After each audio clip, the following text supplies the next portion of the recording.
Conversation with myself like this better work. That's why I get peace of myself almost every verse. I spent my whole life grinding, I ain't asked for help. I used to starve as a kid, I had to feed myself. Remember all the hard times we kept trying, and we rise and we fall. The times we had to walk, now we stay flying.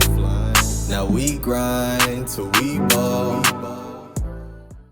Welcome to another episode of Artist to Artist podcast at the AV Club. It's your boy West Side, and I got a special guest with me today. Yo, what's good, man? It's your boy CJ, aka Chop It Up, man. You know, we about to chop it up, dice it up, however you want to do it. My boy 828, man.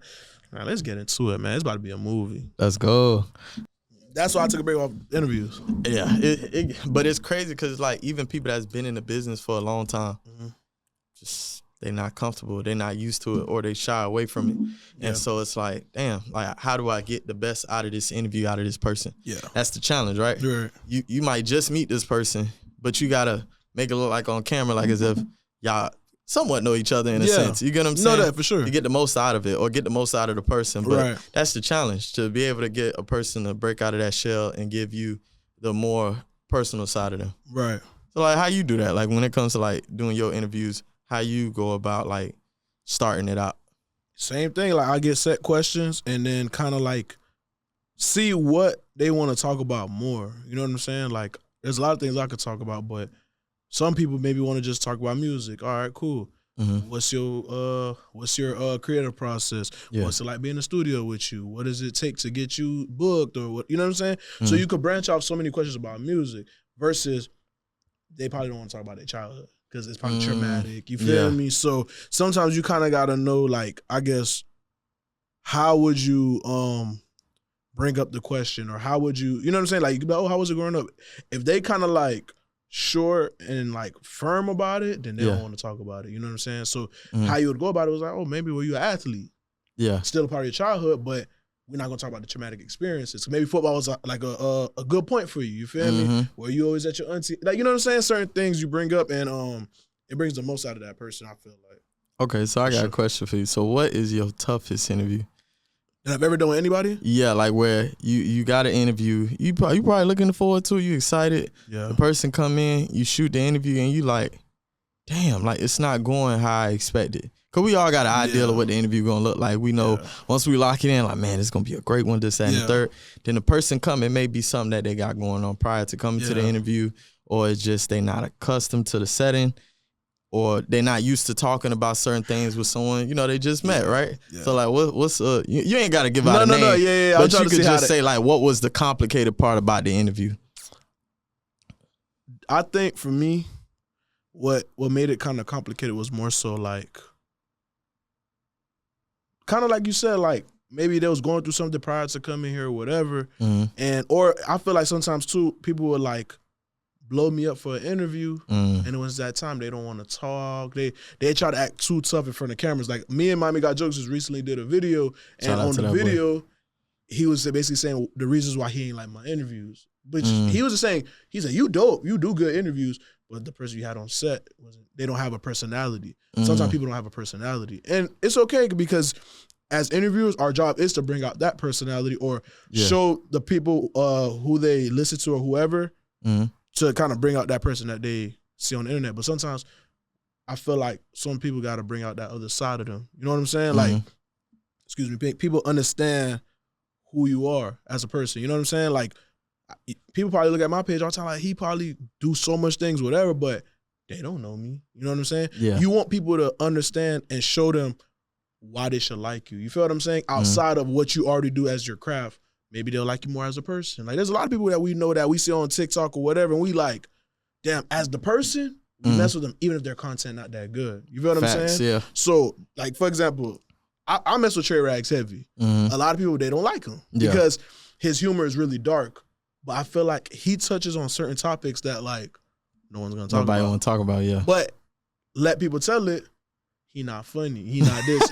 That's just my opinion. Yeah. See, Drewski, for example, I mess with Drewski heavy, but guess what? As the person, everybody love Drewski. His personality, his charisma, how he carry himself. Like, he don't put on this front that he's just this guy. No, he make himself feel like everybody could access Drewski. Like, he vulnerable. Feel me? Like everybody feel like, you got to think, some people probably see Drewski and just feel like, damn, that's my homeboy. Mm-hmm. Yeah. That's his personality. That's how he is. You know what I'm saying? Like, he don't put on this front like, I'm this tough guy, or now that I made it to a certain spot, this is who I am now. No, he do everything plus more to make himself not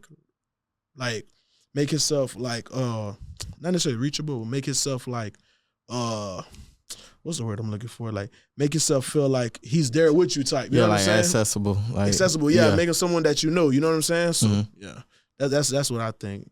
It gets tough, you know? Yeah. So, yeah. Yeah, I mean, I feel you. I can relate to that. Yeah. There are some people that, like, you don't know what to expect when they get here, right? Right. And the interview start, and it's like, all right, my job is to get the most out of you in these 30, 40, sometimes an hour. Right. Right? To give it where I could get, my job is to get something out of you that no one else got. Right. Because most of the time, I'm not your first interview. Right.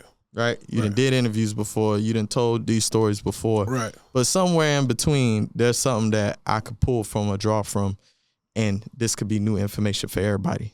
You know? That you never talked about. Yeah. So that's my job. It's like, okay, how can I get that out of them? Right. Like my most difficult one was I ain't gonna give the artist name. Yeah. But they came, and it was more so, I would say, how it started off for me. Like, my day was kind of hectic, right? So coming in, usually I'm on point on my square when it comes to having everything ready, mentally there. And I kind of like rushed to get here to get it done, because it was a pretty big interview for me at that time, right? So I get here, we start the interview, and I freestyle my interviews. Sure. I don't have like a set of questions. I just go based off of conversation dialogue. Right.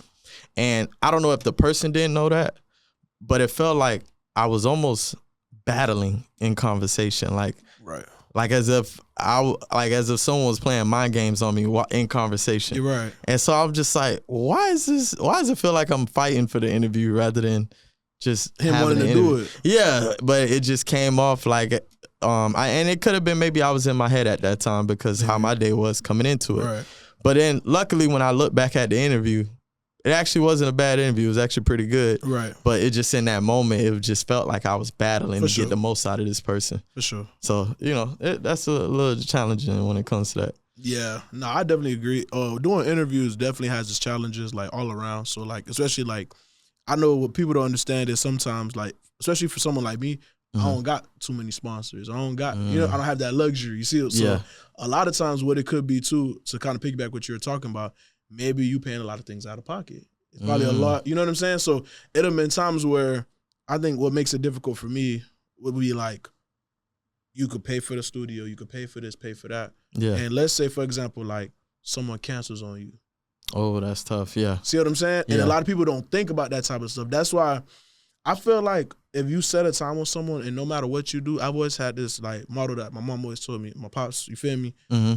Once you say something, you got to do it. Yeah. You know what I'm saying? You're not, like, obviously, like, if you don't want to, you don't want to. But at least be a man to be like, hey, this is why I can't do it. Or I can't do it because, a lot of people, they don't have that mindset or that, like, that factor that, like, you know what? Let me just tell bro, I can't do. You know what I'm saying? Yeah. Like, there have been times where, bro, like, I done got like 2 cancellations in a week. Think about it. These studios be expensive. Yeah, yeah. You know what I'm saying? Yeah. So think about it. At that time, when I first started doing interviews, I was 21. So I'm pulling this money out of my pocket to do these interviews. So I'm paying like, at the time was studio fee, because I used to always pay for 2 hours because I knew people wasn't going to be on time. Yeah. So I was paying like, probably like 70 an hour. So 140. Yeah. Think about that. Yeah. Times 280 in the week. Mm-hmm. You know what I'm saying? Yeah. And think about it, if now in a month, let's say I have like 4 cancels. Damn. Yeah. I'm taking losses. That's the side of things that I feel like people don't put into perspective sometimes for us. You know what I'm saying? Because we might be good at our craft. Yeah, we might be, we still kind of like we up and coming. You know what I'm saying? So we don't have that luxury to be like, oh, he canceled. All right, it don't matter. We can go home now. Yeah, nah. We just took an L. You know. So, but I think that's probably one of the harder things for me. Like, people don't understand being an independent interviewer. It comes with its plus and minuses, because there's a lot of things you could do. Yeah. But when they don't go as planned, like how you was in your head about this interview was it supposed to be, you know what I'm saying? What you thought it wasn't supposed to be, then that's when you really start getting your head bad. You know what I'm saying? For real. Like, it get hard. So, yeah, there have been times where I was thinking about that on the way here. I'm like, damn, I remember times when I was like, bro, should I give up? But it's like, nah, you can't, because once you start becoming like, you know, like kind of like a monument to the community, you know what I'm saying? Like, it feel good when I go out in public and people be like, bro, let's chop it up. Yeah. Or if they don't recognize like me per se, they know my brand. Like, they'll be like, they'll see my shirt. Feel me? One time, it's funny. One time I was I went out to eat with my homeboy. Yeah. And the dude behind the counter was like, yo, who's that? You know the owner? Like, you know who the person that runs the company? Woo, he was wearing my shirt. That boy looked at him, he said, it's him. Yeah. He's him right there. He's like, bro, I love your stuff. Woo. Bro gave him a dog a discount, all that. And I told him, like, oh, that's love. Whenever you need me, I got you. Just because I don't think I'm bigger than nobody. Yeah. I'm just as human as anyone can be. You know what I'm saying? Like, yeah, I done worked with so many people and I done did so much in my career, but I'm human. You know what I'm saying? Like, I'm for the people for real. You know what I'm saying? So, yeah.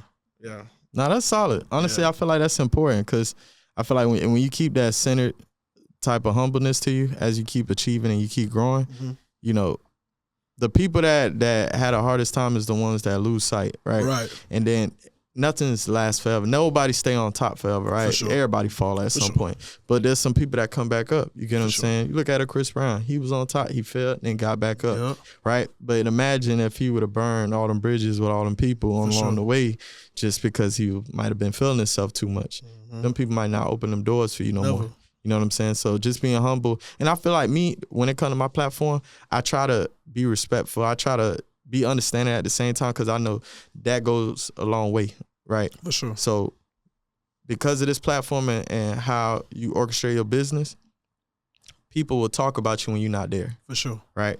And somebody will vouch for you and your quality and your professionalism when you're not there because of how you gave them business. You get what I'm saying? Now, if you start showing a little bit, you know, throwing your weight around, you feeling yourself, like, man, I don't need you for no interview.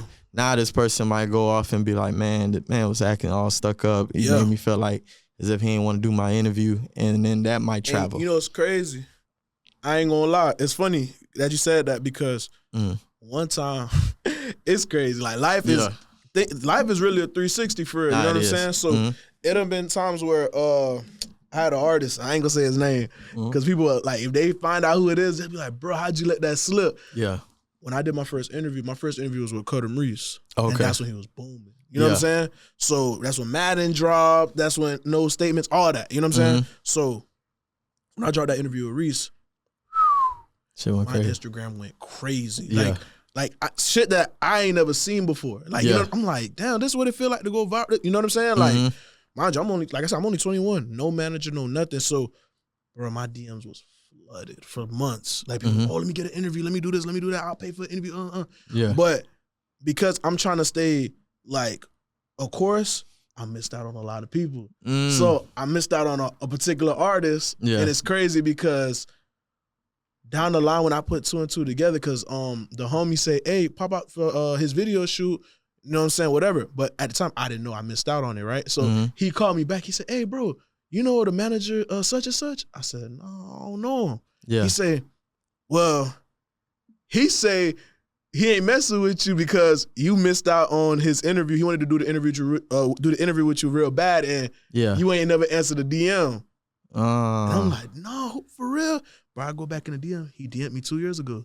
Yeah, that's how I missed out. So when we seen each other in person, it was a whole big joke. Like, damn, bro, you thought you was bigger than. I'm like, man, I ain't think I was big, but I was 21. Like, and like again, I still was managing myself and answering DMs, answering comments, and doing more interviews because that was the stepping stone. And like, think of everything like this, right?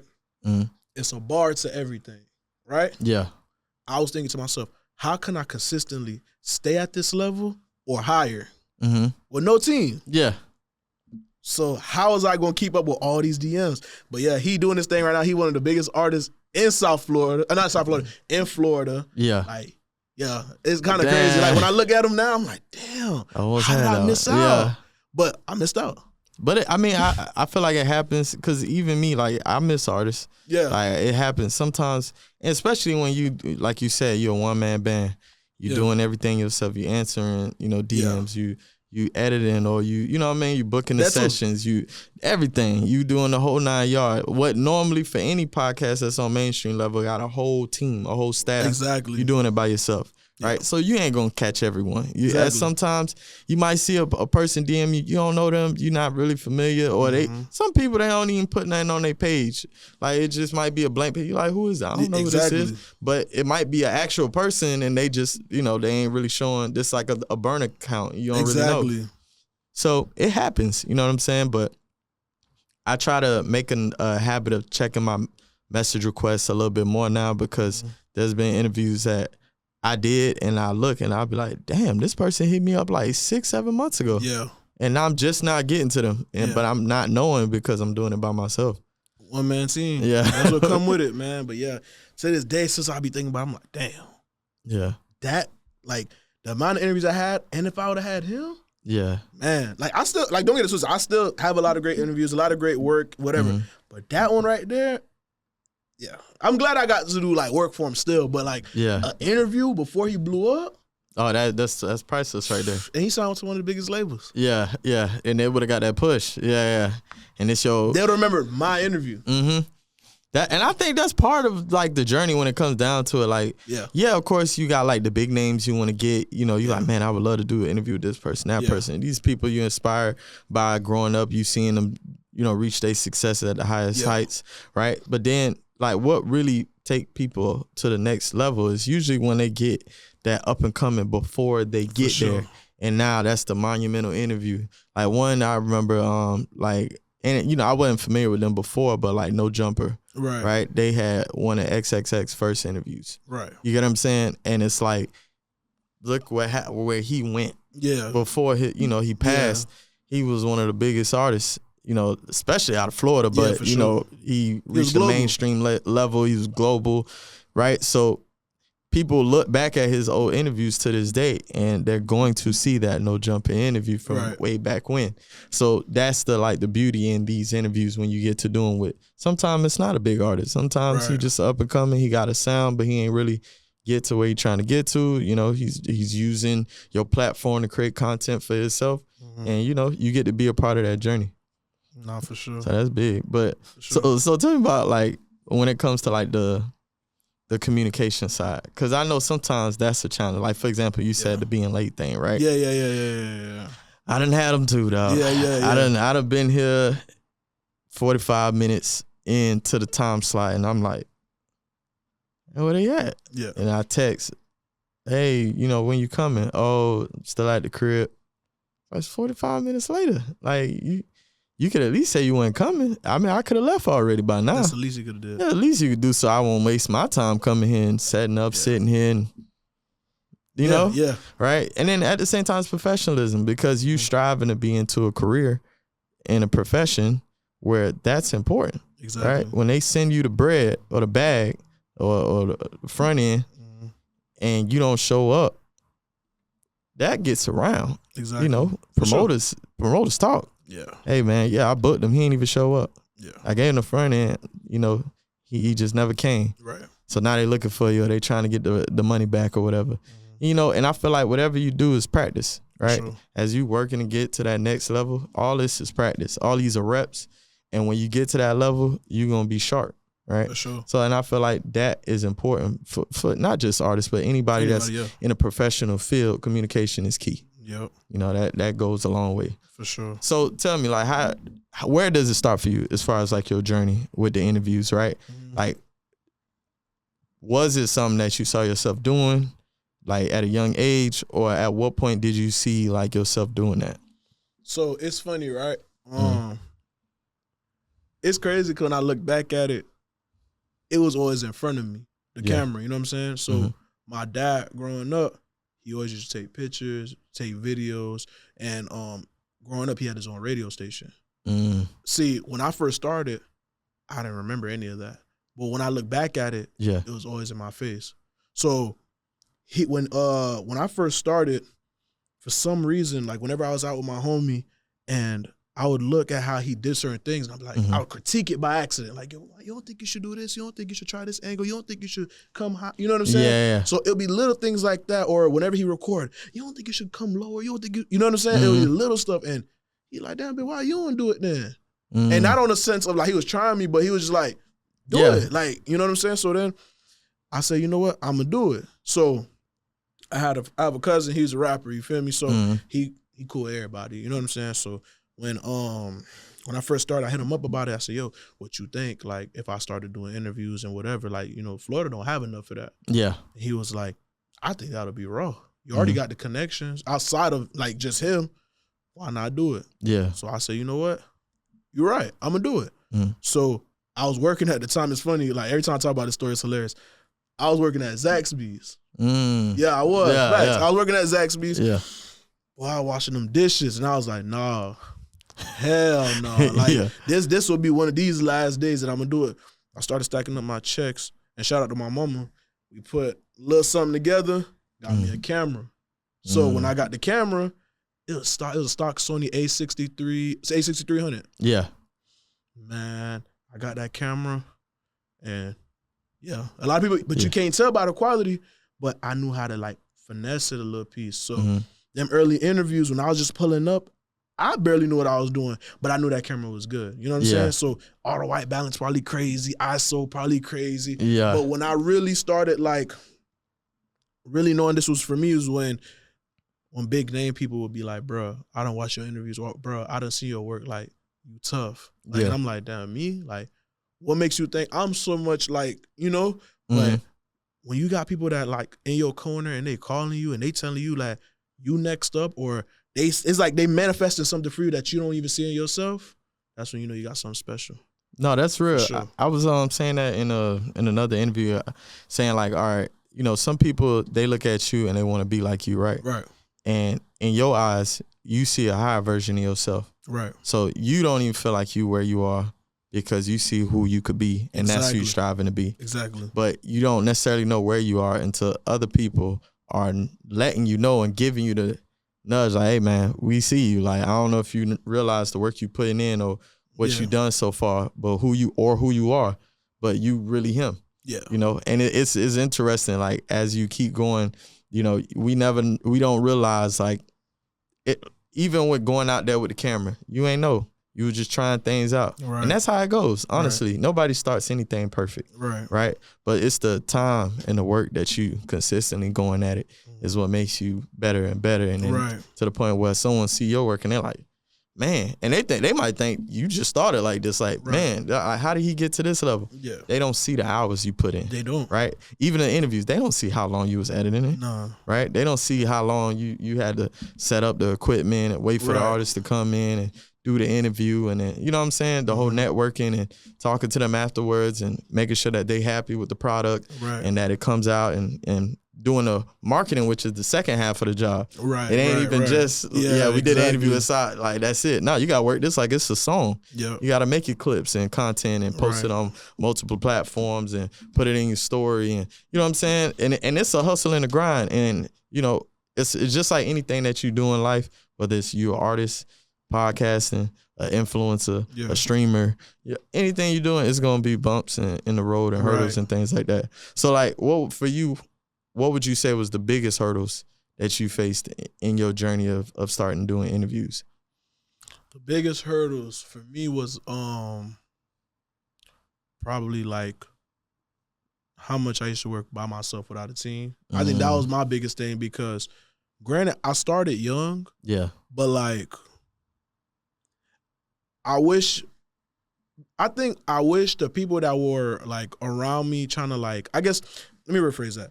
I wish the people that air quote wanted to see me win would have gave me real good advice. So there were some people that were around me that would give me little minor stuff that could have took me to where I am now. Yeah. But instead they would withhold information because they didn't want me to surpass them. See what I'm saying? Yeah. So there were times where I would see it and I'll question, like, what you think about this? But because I'm playing mind games with them, I know what they're going to say. So I'll do the opposite and get a better result. Sometimes you got to play certain games with people because they don't always have that best interest for you. See what I'm saying? Yeah. So think about it. When I first started, I was 21. Bro, I'm already on sets with raff. Not even 4 months in. Like, you know what I'm saying? Yeah. And I'm barely knowing how to edit. I'm barely knowing how to shoot for real. Like, Yeah. I'm just holding the camera, pressing record, and praying that it look good when I'm done. Yeah. See what I'm saying? Taking pictures, don't even know what I'm doing, praying it look good when it's done. You know what I'm saying? So when people seen my portfolio was already growing within months, and then a year, then 2 years, they didn't want to be around me no more. Yeah. They get to acting funny. You know what I'm saying? So I think that my biggest hurdle was definitely watching the people that was around me, plus on top of like I think also too, another hurdle is I'm always so hard on myself because I always want I always think I see something a certain way versus this is how it really is. Like I never acknowledge my accolades. Oh, Feel me? I never acknowledge how much I've really done versus where I should be. Show yourself grace. Exactly. I don't give myself like, you know, and it's a bad habit because I hate that like in our community, like the black community, it's like boom or bust. I don't like that because it's like if you're not the best at what you do, or if you're not one of the greatest at what you do, it's like it never happened. Yeah. You know what I'm saying? There's been plenty of ball players we know. Oh yeah, that boy was this, that in high school. Oh, he's that boy in college.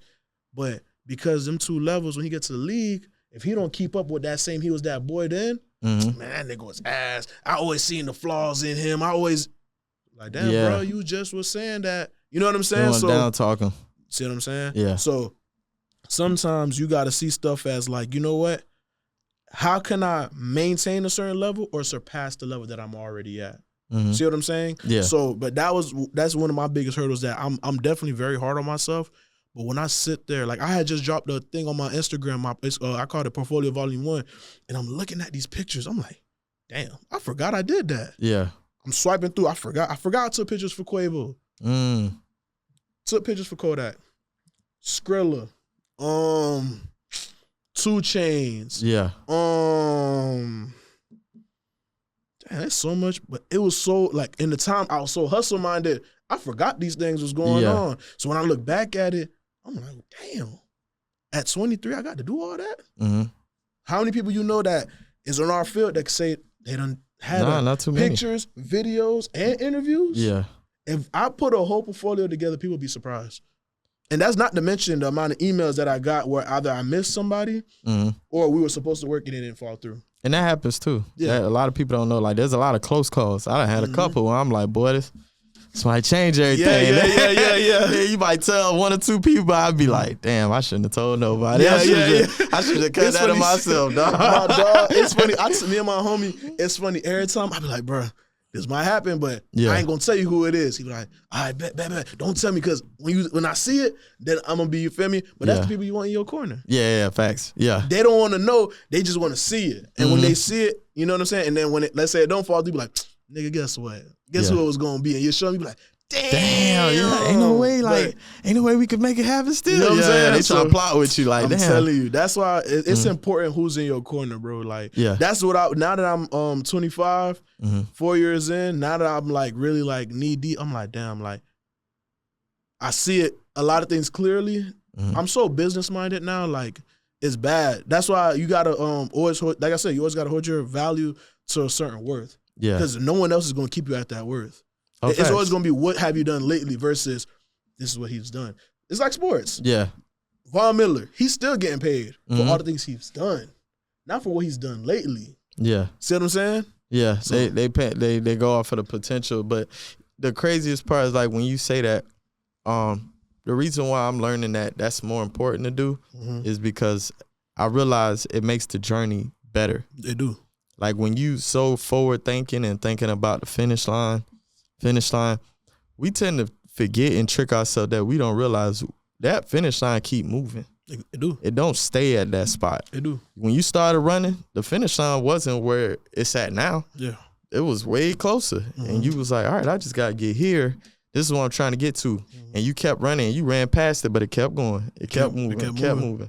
And because you never sit back and actually analyze how far you've came or the work you've done, you tend to feel like you ain't doing enough. Mm-hmm. You ain't accomplished enough.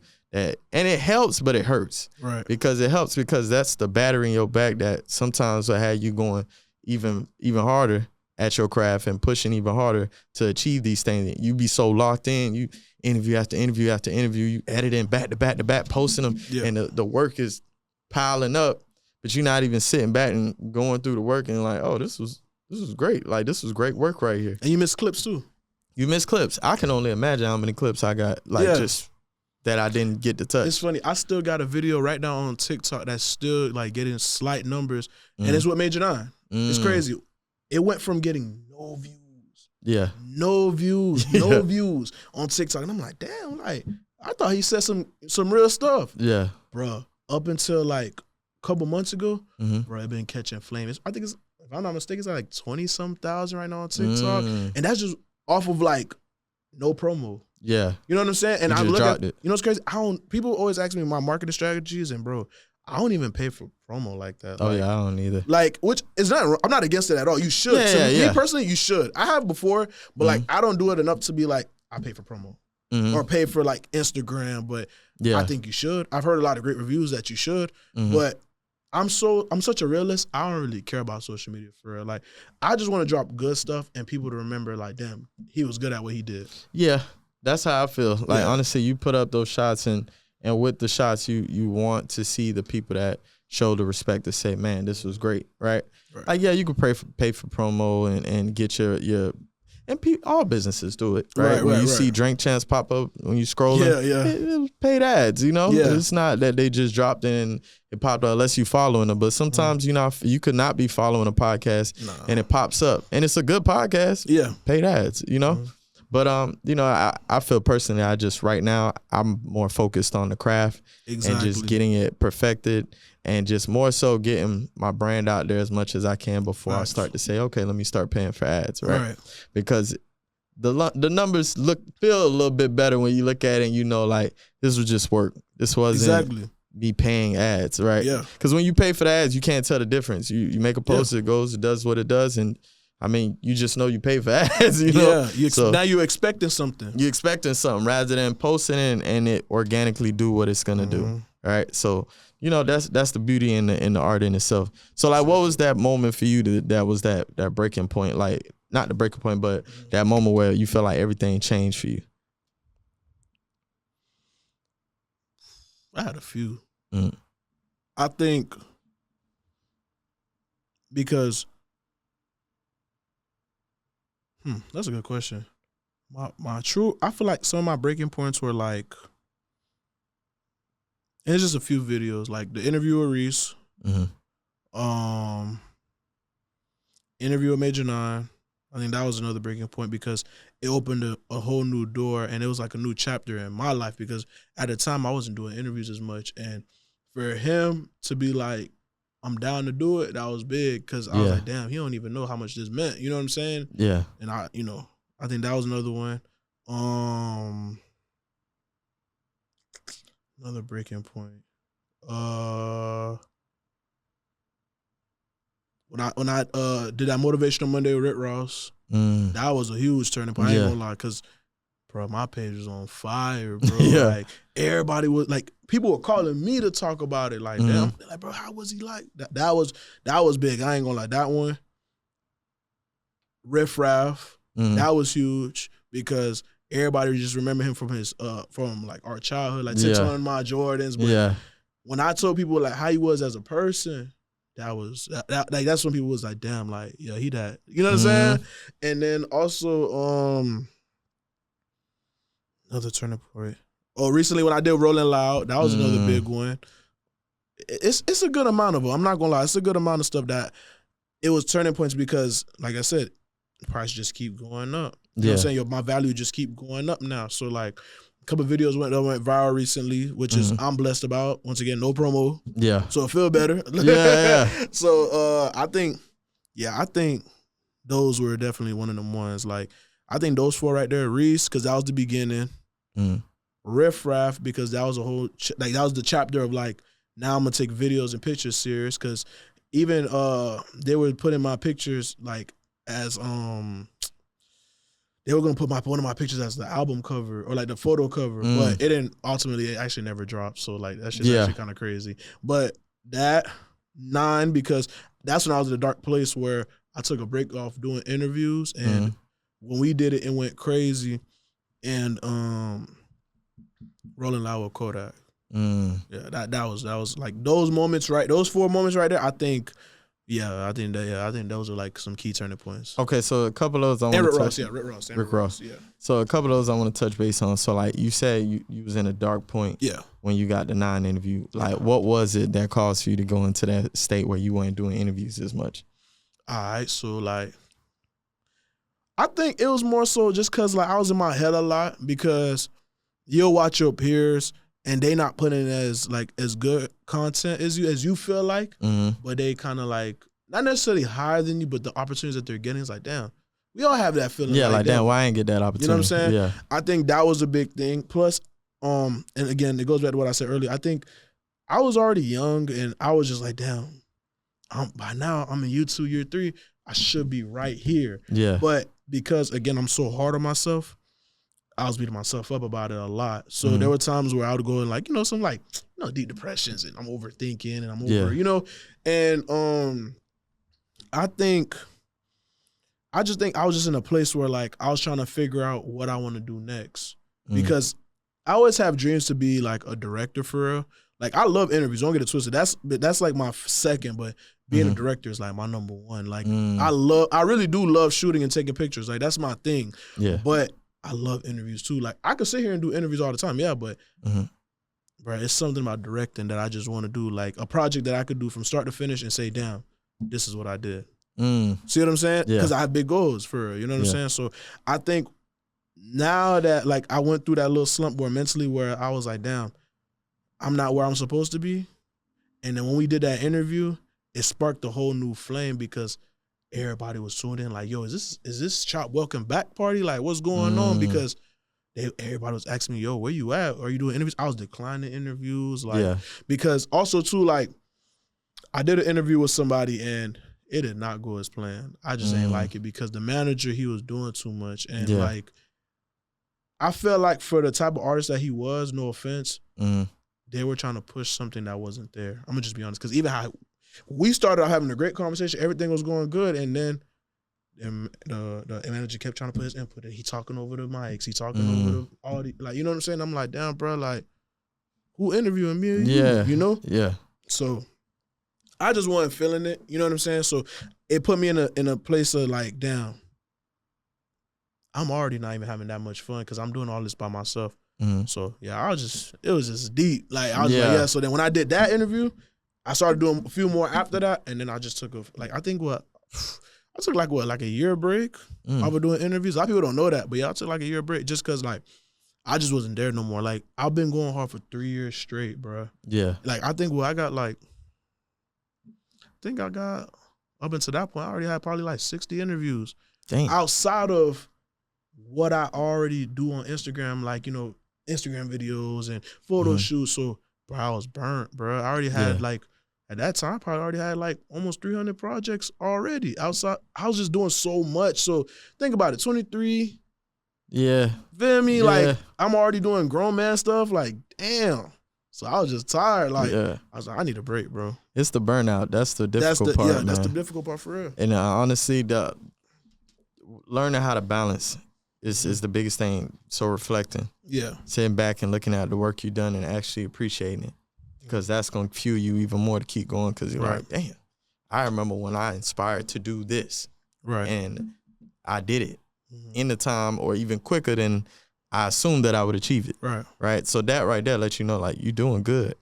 And sometimes, like I said, when that finish line keep moving, you're not realizing how far you done came, because you still saying, well, damn, the finish line still a little far. It still don't seem like I'm there yet. Right. And like I said, it's a gift and a curse. It could work against you. It could work for you. You know what I mean? Shannon Sharp said one of the realest things. I ain't even gonna lie. To this day, I live by it. Shannon Sharp say, don't ever judge somebody from where they standing at right now, because you don't know how far they came. Yeah. I live by that. I live by it all the time, because, yeah, I am who I am today, but people don't know how far I came. Yeah. Like, bro, I've been through a lot.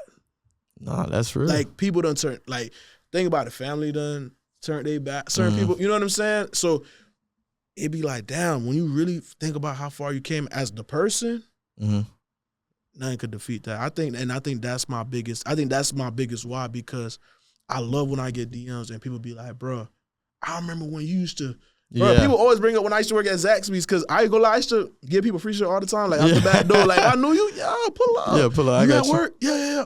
I'm at the back door and I'm chilling, you know what I'm saying? So when people talk about certain things and like the amount of people always crack this joke about how many jobs I used to have.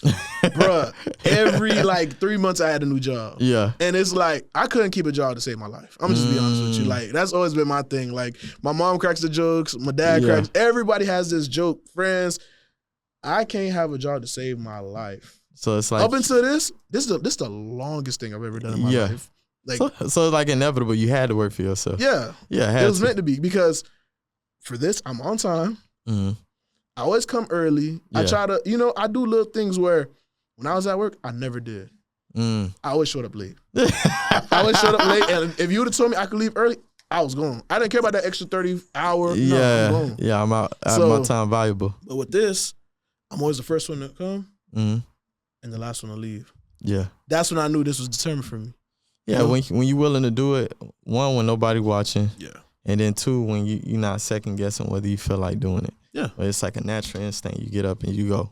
Yeah. Right? That's when you know, like, it's in you for real. Yeah, it's for you. You know what I'm saying? And that's why I'm so thankful for this journey, because it's like, when I really sit there and reflect and see like how far I really came with this, it's such a blessing, bro. Like, and I sometimes, it's crazy. Like, somebody told me the other day, like, bro, you motivational. I said, me? What made me so motivational?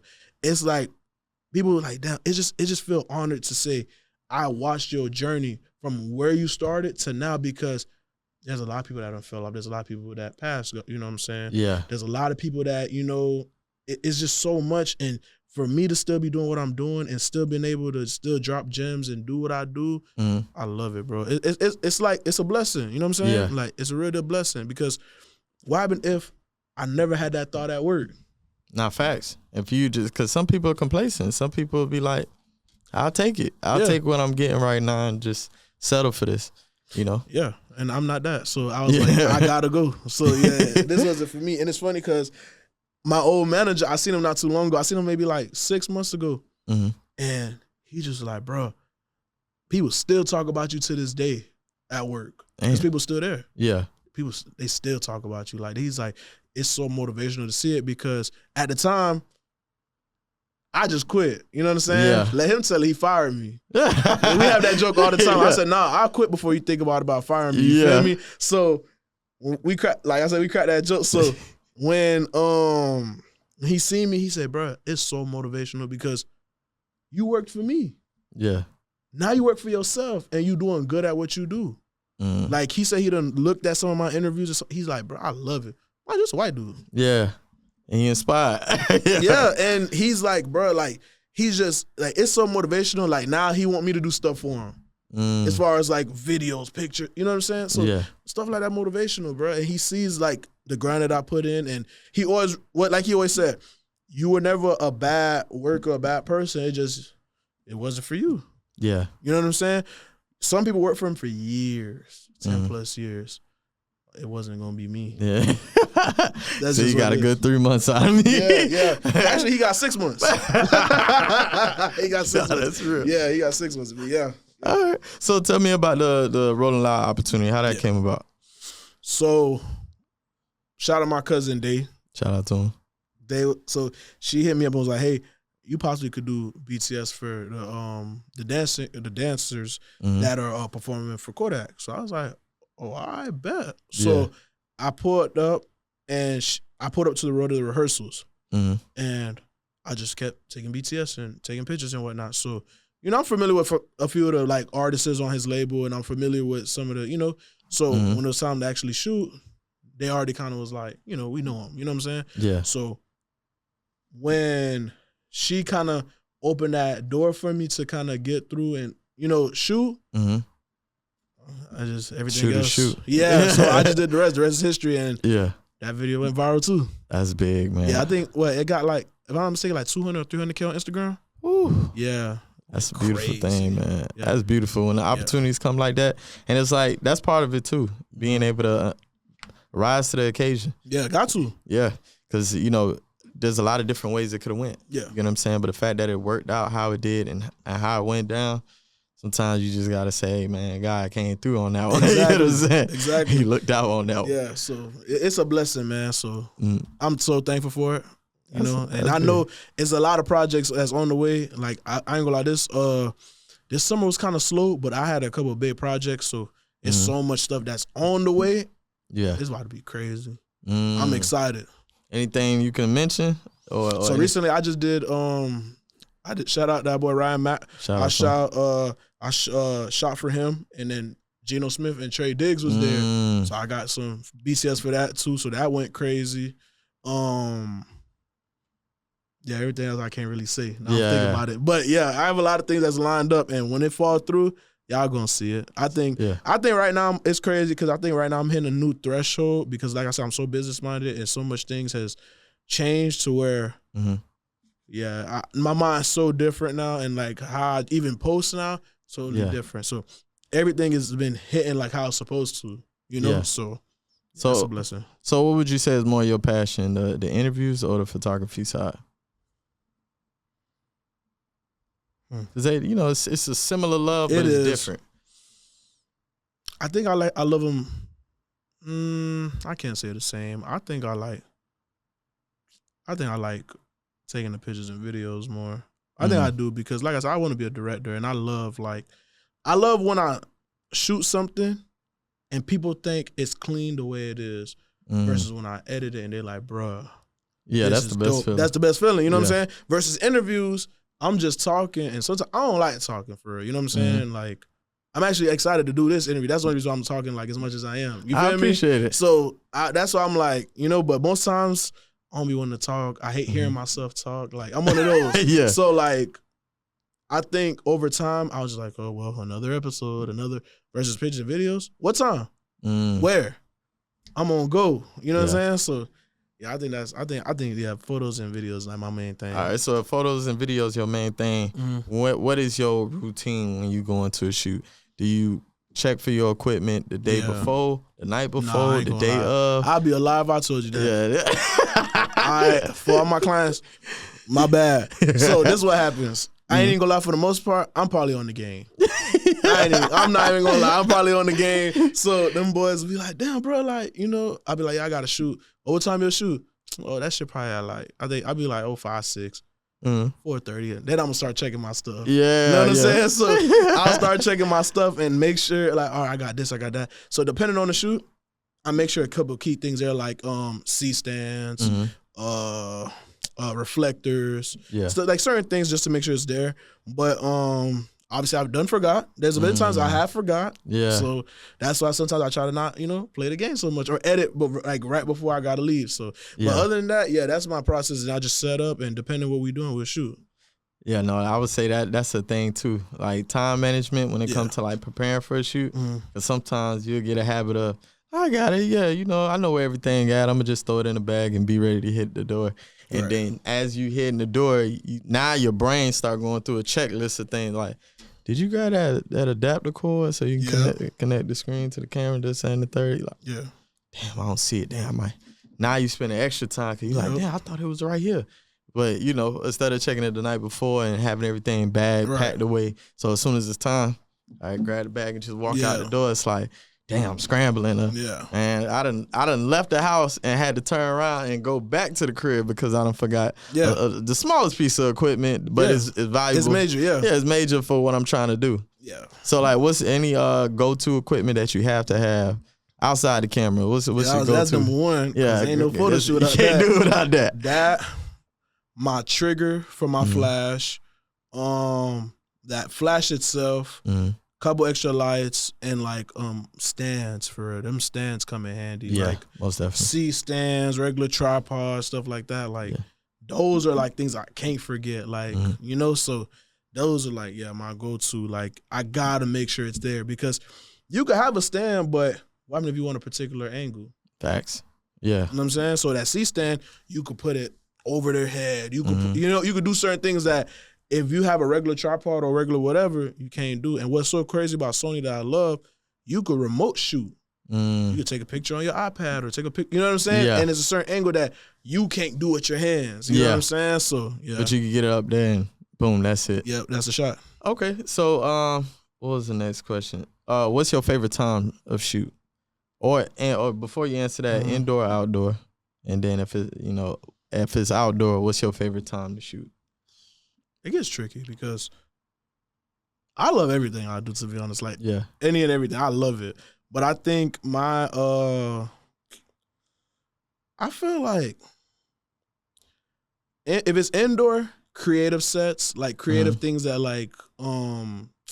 it's like a real deal background to it, like something creative. And if I do outdoor, same thing. I know one thing that has been very popular for me is like when I work with like certain models and stuff, it's more of like the beach shoots or like late night shoots or like lifestyle pictures. I think lifestyle pictures I like a lot too. Yeah, lifestyle. I like that though, and also off guard. I like off guard too. Yeah. When you catch them just in movement, natural.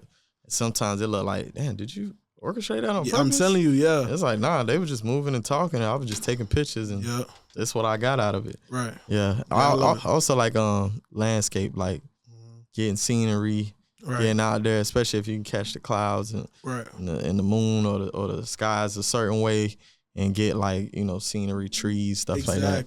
Yeah, that nature look.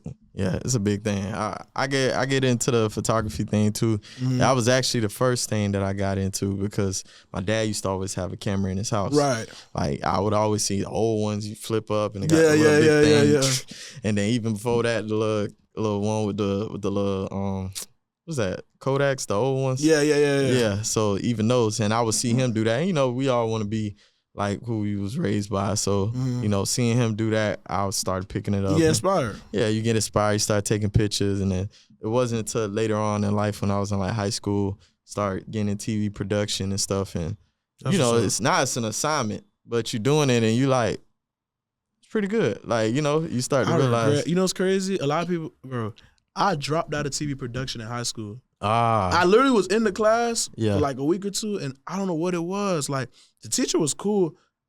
I just dropped out. Like, I just dropped the class. It's crazy. Like, it's funny. Like, when I look back at it, it was in my face. I probably would have learned how to edit earlier. Yeah. But I dropped the class. I was like, man, I'd rather do something else. High school, I wasn't thinking too much. I was just doing shit. But it happens, though. Sometimes the thing that we meant to do be right in our face, like you said, and we ignore it the most. You know what I mean? I've heard that from artists. I done had artists come in like, I wasn't really trying to do music, but, they kind of got nudged into it somehow. Yeah. And then they took off from there just from getting that nudge. Right. Okay. So I wanted to ask you about your love for football and the coaching. Like, how did that come along? So a lot of people don't know that I actually played football till college. So that's been something that's always been, you know what I'm saying? So it's in my family. Everybody played ball and, they all did their thing, went D1, all that. So I think because the route that I went, because I was supposed to go same route as everybody else, but because I wasn't taking school as serious, I couldn't go that way. You know what I'm saying? Yeah. So I still went to a decent school. I went to Weber International University. It was a pretty good school, but I learned a lot there. That when I like now put it and show these kids that I'm coaching now how you could break down a defense. You know what I'm saying? Like we have one of the best 7-on-7 teams in Florida. You know what I'm saying? Like we definitely top 10 for sure. We done beat some of the best. You know what I'm saying? And shout out to the Red Ops. You know what time it is. Everybody know what time it is with me. So like when you show these kids how to break down a defense and understand coverage and understand like if somebody plays man and you got that edge. And also too, I give my kids a lot of leeway when I coach. They may see it as, he let us do whatever we want, but it's like, nah, I'm showing you that you can be comfortable and let you play to your utmost potential. Because I wish I had a coach like that. You know what I'm saying? Like I done had to, bro, I done play, every team I ever played for was trash. I'm sorry. Like for real, high school, our best record was 6-4, and to this day, that's like one of the best records. I guess. For real? For that school? I wish I was playing. Like, I'm so serious. Like, we almost won districts with 6 and 4. Wow. Yeah, that goes to show you, like, it's bad. So, shout out to Port St. Lucie High. I did go there. So, yeah, I went to PSL and, bro, like, it's crazy. A lot of, like, Albert Wilson went there. Okay. Larry Sanders went there. Yeah. So, but by the way the school set up, you wouldn't even tell that they went, you know what I'm saying? Yeah. But it's just funny. But to go back to, like, what we was talking about, I think it's a rewarding feeling when you show kids that this can be you and it will be you. It's so rewarding. Like I said, when I show them how, like, they might think, oh, coach, it don't work that way. But you show them, like, look here, if they play cover 2 and you sit down in that zone right there, just stop your route.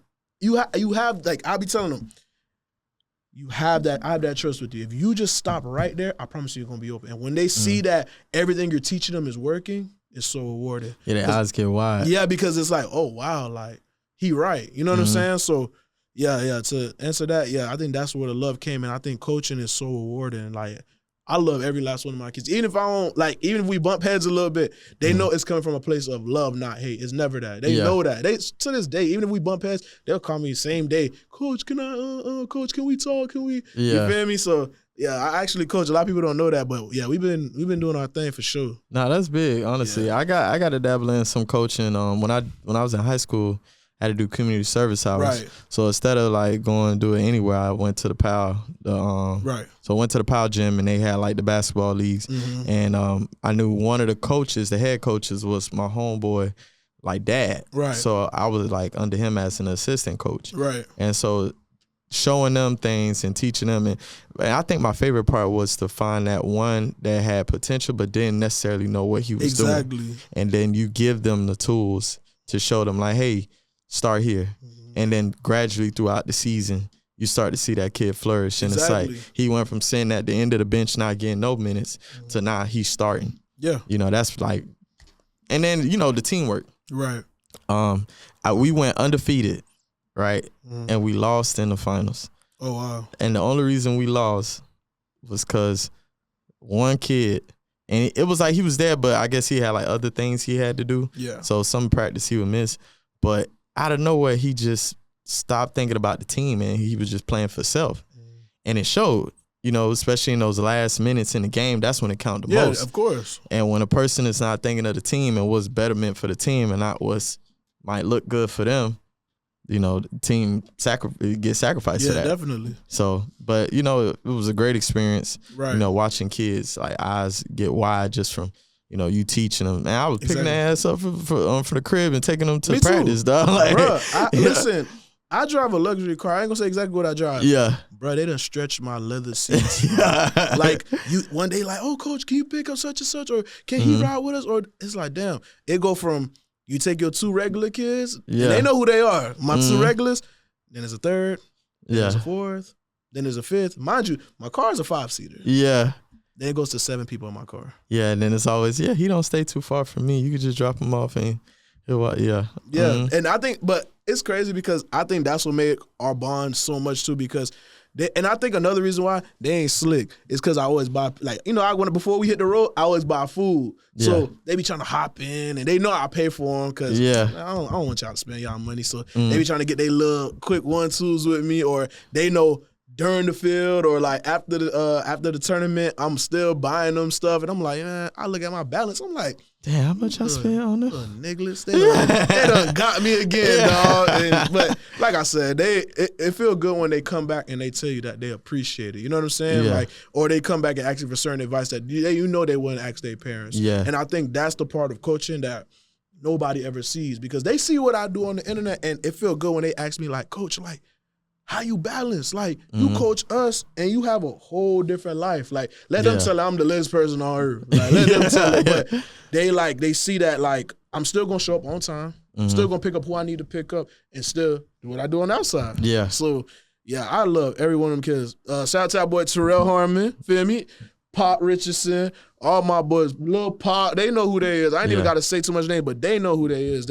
I love them kids to the death. TJ, all of them, like, they know who they are. Like, I love all my kids because they keep me going. Yeah, shout out to the youth and the next generation.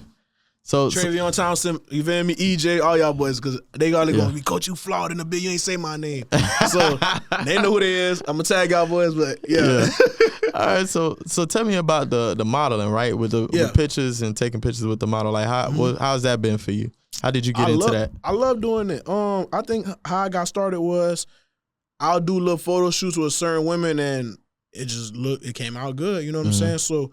Shout out to the Boca Babes. I started working with them a little bit, and not even a little bit, a lot of bit, because we done did swim week together now, and we've done so much. So when we started working, shout out to Sam, she's a CEO of Boca Babes. She let me get as creative as I want to be. Like, she'll put her 1-2 cents. Like, this how I have the envision. This how I envision the shoot to be. Yeah. But she let me get creative. See what I'm saying? And it feels so good when like someone like basically like trusts you. Feel me? So when we work together, it's like we dropping something that's like, you know what I'm saying? So but working with models, it became like, just dropping dope shoots, and they just reach out and they want to work. So I love it. You know what I'm saying? And I treat every shoot, whether they're a model or not, like, you know, you're gonna still get that A1 quality, A1, you know what I'm saying? So, yeah. So I want to ask you about that, right? So even in this field, we're doing interviews. You know, I do interviews with women, right? You know, beautiful women too. Yeah. So like, is there a certain way that you carry yourself when it comes to dealing or working with women to make sure, like, you know, that the shoot goes perfect? Because you know, some they might be not on their A game that day. Right. They might be going through it, might be frustrated and things like that. Like, what's some things that you do to make sure the shoot come out perfect? I think it's always like how you, like you said, like how you, because you got to think women, they kind of like emotional, you know what I'm saying? Sometimes try to get to know like who you working with, you know? And granted, like, you know, sometimes people think it's like, oh, you being friendly. No, it ain't about that. It's about, to me, I got an over big heart, you know what I'm saying? So I always care like, damn, if she having a bad day, let's figure out what's wrong, or like, how can I make her feel like this shoot made her day and maybe make her have a better week, you know what I'm saying? Yeah. Because I would want, like, because sometimes you never know, like, people be crying out for help without saying they need help. You know what I'm saying? Yeah, that's facts. So when it's kind of crazy because, like, people always vent to me because I'm always listening, or I always try to give that, like, that factor that, like, I care. You know what I'm saying? Or, like, you know, because I do. You know what I'm saying? So I think my biggest thing is, like I said, make them feel comfortable, get to know who I'm shooting with, get to know, like, you know, the atmosphere, you know, whatever, and just, you know, carry yourself a certain way to where they feel comfortable, you know what I'm saying? Because, again, you got to think, people be trying to, you know, get at them and make them feel uncomfortable. Yeah. So I don't be on that. Like, it's strictly business, but at the same time, I'm someone that understands or wants to understand what you got going on with your day or whatever the problem may be, you know what I'm saying? Yeah. So, yeah. No, that's real. I think that's important, especially in this field. Especially with nowadays, how things been going down. You know, like everybody getting in trouble for doing unnecessary acts in the midst of business. And I feel like, you know, especially in the beginning phases, it's important. Like I said earlier, your reputation precedes you. You know, so it's good to make sure that when you leave them rooms, it's only good words being said about you. Man, he was professional. He made me feel comfortable. Right. I would definitely work with him again. Yep. I would recommend anybody to work with this person because that is going to go further than what, you know, you could say or you could do. Exactly. You know? And you don't want people to badmouth your business neither. And that's the biggest thing because that's your income. That's your asset. You know what I'm saying? So you don't want people to give something, like, you know, you don't want people to tarnish what you worked hard for. You know what I'm saying? So that's why and it's crazy because women actually refer you more than any dude. I'm going to be honest with you because most of my shoots be women because A, they love to work, yes. But B, it's also because how I carry myself. I don't be trying to, like, a girl, what you doing after this? Yeah. You know, no, it's have a great day. Get home safe. You know what I'm saying? Drive safe. You know, you got to make them feel like you don't want nothing with them. You know what I'm saying? And that's how it should be, I feel like, you know. So, yeah, I mean, at the same time, you never know the person that's coming in to work with you. They could be somebody's mama, somebody's wife, somebody's fiance, you know, girlfriend. So you never know anybody's situation. So it's good to just be respectful at all costs because, you know, they want to feel like, man, I love that. The worst thing is like, man, I love his work, but he make me feel uncomfortable. It's a lot, and it's crazy because there's a lot of And I'm a photographer, videographer, you know what I'm saying? And I hear about my peers and they be like, yeah, such and such, wow. And that's why I always try to carry myself that way, because you don't want that to be you. You know what I'm saying? So, right. All right. So, man, I want to thank you so much for coming on the show, man. I appreciate you for pulling up. Tell them where they can find you at. Man, what's up? It's your boy CJ at ASAP CJ, ASAP __ CJ, or follow my business page at Chop It Up. That's CHOP ITUPP, and then management on Instagram. Okay, bet. And also follow him. Hit that notification bell on his platform, so anytime that he drop, you get it directly to your phone. You just go ahead and hit that link. Also follow 828.podcast on all platforms. You can find us on Instagram, YouTube, Spotify, Threads, TikTok. We all over this place. And if you're looking to start your own podcast, hit the AV Club Studios. We got the great lights with the 4K cameras, and we had a great location. We got you. For sure.